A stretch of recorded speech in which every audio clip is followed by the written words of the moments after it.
In this video, I'll show you how to contact a Vinted support.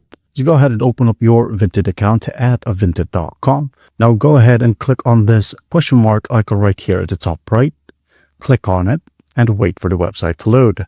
Now once it loads, just go ahead and select your reason right here why you wanted to contact a Vinted support. Let's say, for example, you're having problems with your account. Just go ahead and click on my account in settings right here. I'll say, for example, we wanted to choose my account was banned. I'm going to click on it. And here you can read the FAQs about this particular problem. All right, as you can see here, or you can just go ahead and scroll all the way down. Now, when we go back to Help Center right here, just go ahead and click on send your feedback. All right, and share feedback.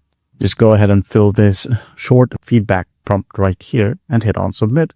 And who wish that Vinted will get back to you sooner. All right. If not, don't worry. I'm going to leave some links for you to click on to easily get to customer support. All right. First one here is this one. All right. As you can see here, you can go ahead and upload some photos of your problems right here. Say, for example, you wanted to change your username. And as we all know, we can't change our username in the dashboard or in the Vinted website itself. All right. Just go ahead and click on upload photos right here to upload your screenshots, then describe your issue.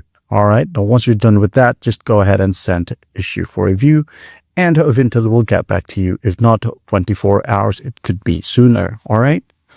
Now, if you wanted a faster approach, I'm going to paste the email right here, which is legal@vinted.co.uk.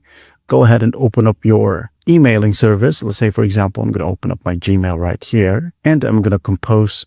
So what we're going to do is just copy and paste to right here in the subject, which is the issue, and just compose your reasons right here. Once done, just hit on send.